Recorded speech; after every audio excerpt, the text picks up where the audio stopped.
నమస్తే. Welcome to our channel. నేను ప్రియా కౌశిక్. ప్రస్తుతం మనతో పాటు సీనియర్ జర్నలిస్ట్ కిరణ్ పోల్దాస్ గారు ఉన్నారు. వారితో డిస్కస్ చేద్దాం. Hello sir. హాయ్ నమస్తే. అండి. నమస్తే అండి. సార్, బాలకృష్ణ గారికి పద్మభూషణ్ వచ్చింది కదా! సో, దాని మీదే నేనిప్పుడు మీతో మాట్లాడబోతున్నాను. ద థింగ్ ఈస్ బాలకృష్ణ గారికి అవార్డ్ రావడం గురించి ఇప్పటివరకు స్పందించలేదు నాగార్జున గారు అని చెప్పేసి చాలా వైరల్‌గా దీని గురించి డిస్కషన్స్ అవుతున్నాయి. ఎందుకంటే పాస్ట్‌లో కూడా బాలకృష్ణ గారు స్టేజ్ మీద మాట్లాడినప్పుడు అక్కినేని, తొక్కినేని అనడం, అలాగే వాళ్ళిద్దరి మధ్యలో ఏదో డిస్టెన్స్ ఉంది అననేసి అంటూ ఉన్నారు. నిజమేనా? అందుకే ఆ డిస్టెన్స్ వల్లనే ఇప్పుడు నాగార్జున గారు కూడా ఏం రెస్పాండ్ కాలేదా? ఏం కామెంట్ చేయలేదా? విష్ చేయలేదా? బేసికల్లీ మీరంటేనే చూస్తున్నాను. నేను చూడలేదు కూడా. అయితే మీరంటున్నట్టుగా ఇద్దరిది 'నందమూరి వర్సెస్ మెగా' ఎట్లా ఉందో ఇప్పుడు, అప్పట్లో 'అక్కినేని నాగేశ్వరరావు వర్సెస్ ఎన్టీ రామారావు' ఆ రకంగా ఉండేది. పోటీ హ్మ్. ఉండేది. విపరీతమైన పోటీ. నంబర్ 1 ఎన్టీ రామారావు గారు. నంబర్ 2 అక్కినేని నాగేశ్వరరావు గారు. ఇద్దరి మధ్య ఆ స్థాయి రైవల్రీ పోటీ ఉండేది. సో, గరికపాటి వారే చెప్పారు. గరికపాటి నరసింహారావు గారే చెప్పారు అప్పట్లో. సో, నేను అక్కినేని నాగేశ్వరరావు గారి ఫ్యాను. రామారావు గారి సినిమాలొచ్చినప్పుడు మేము ప్యాడేసేవాళ్ళం పోస్టర్‌ల మీద. మా అక్కినేని నాగేశ్వరరావు గారి పోస్టర్‌ల మీద ఎన్టీఆర్ ఫ్యాన్స్ ప్యాడేసేవారు. ఇట్లా అంటే అంత రైవల్రీ ఉండేది ఆ రోజుల్లో. ఇవాళ సోషల్ మీడియాలో కొట్టుకుంటున్నారు. ఆ రోజుల్లో పోస్టర్‌లు, కటౌట్‌లు వీటి మీద పెద్ద రగడ నడుస్తుండేది. సో, ఆటోమేటికల్లీ ఆ రైవల్రీ అనేది ఉంటది కొంత. హ్మ్. కానీ అది పిల్లల దాకా ఉందా అంటే అంత ఉండకపోవచ్చు. పిల్లల దాకా ఉండకపోవచ్చు. ఒక మంచి సత్సంబంధాలే ఉండేవి. హీరోల మధ్య సత్సంబంధాలే ఉంటాయి గదా! ఎన్టీ రామారావు గారు, నాగేశ్వరరావు గారు చాలా సఖ్యంగా ఉండేవారు. రాజకీయంగా విభేదించారేమో గానీ, ఇద్దరు సఖ్యతతోనే ఉండేవారు. అన్నదమ్ముల్లాగా ఉండేవారు ఇండస్ట్రీలో. కాబట్టి అక్కడ బయట ఉండే రైవల్రీ హీరోల కుటుంబాల మధ్య ఉండదు. First clarity.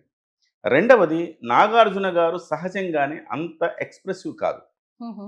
నాగార్జున గారు ఎట్లా అంటే ఆయన ఉన్నారా? లేదా? అన్నట్టుగా అనిపిస్తుంది ఇండస్ట్రీలో. ప్రతి విషయం పట్ల స్పందించే తీరు ఉండదు ఆయనకి. ఇంకొక అంశం, ఆయన సహజంగా ఏదైనా అభినందనలైతే తెలియజేస్తుంటారు గానీ, సహజంగా చావులకు కూడా అసలు వెళ్ళరు నాగార్జున గారు. హ్మ్. ఎవ్వరి చావుకు నాగార్జున గారు వెళ్ళరు. తనకు సెంటిమెంట్ అని, తనలా వెళ్ళనని చెప్తా ఉంటారు. నేను వెళ్లి అక్కడ ఏం చేయాలని నాకు కొంచెం ఇబ్బందిగా ఉంటుంది కాబట్టి, అలాంటి సందర్భాలకు నేను దూరంగా ఉంటానని చెప్తూ ఉంటారు. సో, వాస్తవానికి నాగార్జున గారు ఈ ఎరాలో అంటే మొన్నటి తరంలో చూస్తే గనక చిరంజీవి గారు, బాలకృష్ణ గారు, నాగార్జున గారు, వెంకటేష్ గారు. ఈ రకంగా టాప్ 4 ఇది. Number 1 Chiranjeevi, number 2 Balakrishna, number 3 Nagarjuna, number 4 Venkatesh గారు ఉండేవారు. అయితే వీళ్ళలో మధ్యలో స్నేహం బాలకృష్ణ గారితో కంటే చిరంజీవి గారితోటి, నాగార్జున గారికి గాని, వెంకటేష్ గారికి గాని స్నేహం ఎక్కువుంటది. ఎస్పెషల్లీ చిరంజీవి గారికి, నాగార్జున గారికి విపరీతమైన స్నేహబంధం ఉంటది. హుహు. అన్నదమ్ముల్లాగా ఉంటారు. నాగార్జున తనను ఒక అన్నయ్యలాగా భావిస్తాడు చిరంజీవి గారిని. ప్రతి అంశంలో, ప్రతి అకేషన్‌లో చిరంజీవి గారు ఉండాలి. చిరంజీవి గారిని తాను పిలుస్తాడు. చిరంజీవి గారు ఉంటే చిరంజీవి గారు తనని పిలుస్తాడు. అంత మంచి సంబంధాలున్నాయి. కానీ నాగార్జున గారికి, బాలకృష్ణ గారికి అంత మంచి సంబంధాలు మనం చూడల. హ్మ్. ఎక్కడ మనం తెర మీద మనం చూడలేదు. వ్యక్తిగతంగా వాళ్ళకి ఎలాంటి బాండింగ్ ఉందో గానీ, బయటకి మాత్రం అంత బాండింగ్ ఉన్నట్టుగా కనపడదు. హ్మ్. సో, ఇవాళ మీరంటున్నారు గదా! ఇది యాదృచ్ఛికమే నేను అనుకుంటా గానీ, మీరు మరొక అంశాన్ని ఆ రోజు అక్కడితో అది సమసిపోయిందనుకుంటా. నాగార్జున బాలకృష్ణ గారికేంటంటే సహజంగానే కొంచెం నోటి దూల. మనం అలా అనకూడదేమో గానీ తప్పదు. ఆయనకి ఇలాంటి మాటలు అక్కినేని, అయితే తొక్కినేని. ఇక్కడ ఇంకొకటి అడగాలి. వెబ్‌సైట్స్‌లో కానీ, లేకపోతే ఎక్స్‌ప్రెస్ చేసే విధానంలో కూడా ఫాన్స్ కానీ, యాంటీ ఫాన్స్ కానీ ఏమంటున్నారంటే గనక, నాగార్జున ఫాన్స్ ఏమో అసలు బాలకృష్ణకి ఎలా ఇస్తారు అవార్డ్ అని అంటున్నారు. హ్మ్. అండ్ పైగా బాలకృష్ణ గారి సినిమాల్లో కూడా కొన్ని కొన్ని చూసుకుంటే, ఆయన ఆడవాళ్ళ మీద చేతులేయడం కానీ, ఆయన బిహేవియర్ కానీ, స్టేజెస్ మీద ఆయన మాట్లాడిన విధానం కానీ, హ్మ్. రెస్పెక్ట్ ఉండదు లేడీస్ అంటే. సో, అలాంటి పర్సన్‌కి ఎలా ఇస్తారు అవార్డ్ అని కూడా ఇలాంటివి ఎగ్జాక్ట్‌లీ. కూడా అంటే 2 రకాల వాదనలున్నాయి ప్రియాంక గారిక్కడ. బాలకృష్ణ గారికి అవార్డు ఆలస్యమైంది అనేవాళ్ళు చాలామందున్నారు. హ్మ్. ఒక వర్గం వాళ్ళు. బాలకృష్ణ అభిమానించే వాళ్ళేమంటారంటే, బాలకృష్ణ గారికి ఎప్పుడో రావాల్సింది గదా! పద్మభూషణ్ అవార్డు. ఇంత ఆలస్యంగా వస్తోందా? సో, ఇతర రాష్ట్రాల్లో, ఇతర లాంగ్వేజెస్‌లో చూస్తే బాలకృష్ణ స్థాయి హీరోలకు పద్మభూషణ్ ఎప్పుడో వచ్చింది. పద్మవిభూషణ్ గూడా వచ్చింది. కానీ బాలకృష్ణ గారికి చాలా ఆలస్యమైంది ఈ పద్మభూషణ్ రావటం. చిరంజీవి గారికైతే 2006లోనే వచ్చింది. మరి 19 ఏళ్ల తర్వాత ఇప్పుడు ప్రకటించారు మా వాడికి అని జెప్పేసి కొంత ఆవేదన గూడా ఉంది. చిరంజీవి గారు నంబర్ 1 2006లో వచ్చిందాయనకి. నంబర్ 2 అయిన బాలకృష్ణ గారు 2010లోనో, 15లోనో అన్నా రావాలి గదా! సో చాలా ఆలస్యమైంది మా బాలకృష్ణ గారికి రావటం. 19 ఏళ్ల తర్వాత వచ్చింది తెలుగులో చిరంజీవి గారి తర్వాత అని కొంతమంది తమ ఆవేదన వ్యక్తం చేస్తూ ఉంటారు. అదే సమయంలో కొంతమంది మీరన్నట్టుగా వెబ్‌సైట్‌లలో కూడా కొన్నిట్లో రాశారు చూశాను. దబిడి దిబిడి అని ఆడవాళ్ళని కొట్టడం, ఆడవాళ్ళని అసభ్యకరంగా మాట్లాడటం ఇలాంటివన్నీ స్టేజ్‌ల మీద ఇంకా కనిపిస్తే ఆడపిల్ల కనిపిస్తే కన్నైనా కొట్టాలి, కడుపైనా చేయాలి. ఇలాంటి వ్యాఖ్యలు కావచ్చు. ఇవన్నీ కూడా కొంచెం అభ్యంతరకరంగా చేస్తాడు బాలకృష్ణ గారు. అలా మాట్లాడతారు. అలాంటి ఆయనకి ఎలా ఇచ్చారు అవార్డులు అని చెప్పేసి కొంతమంది కూడా అంటుంటారు. అయితే ఇక్కడ మనం అర్థం చేసుకోవాల్సింది ఏంటంటే, వాళ్ళ వాదన వేరు, వీళ్ళ వాదన వేరు. సో, హ్మ్. ఇద్దరు ఎవరి కోణంలో వాళ్ళు ఆలోచించుకుంటున్నారు గానీ, ఈ అవార్డు వచ్చింది మీకు సినిమా రంగంలో ఆయన చేసిన సేవల కన్నా కూడా, సేవా రంగంలో ఆయన చేసిన సేవలకు. ఓహ్! బసవతారకం హాస్పిటల్‌లో ఆయన చైర్మన్‌గా ఇటీవల కాలంలో ఆ హాస్పిటల్ యాక్టివిటీస్ పెంచారు. బాలకృష్ణ గారు చేపట్టిన తర్వాత చాలా పెద్ద ఎత్తున యాక్టివిటీస్ చేపట్టారు. అవగాహన కార్యక్రమాలు చేపట్టారు. తను ఒకవైపు హిందూపూర్ ప్రజల బాగోగులు చూసుకుంటూనే, మరోవైపు బసవతారకం క్యాన్సర్ హాస్పిటల్ బాధ్యతలు కూడా చేపట్టారు. మరోవైపు సినిమాలు. చాలా ఓపిక ఉండాలి గదండీ! ఇన్ని కార్యక్రమాలు ఏకకాలంలో ఒక మనిషి చేయాలంటే చాలా ఓపిక ఉండాలి.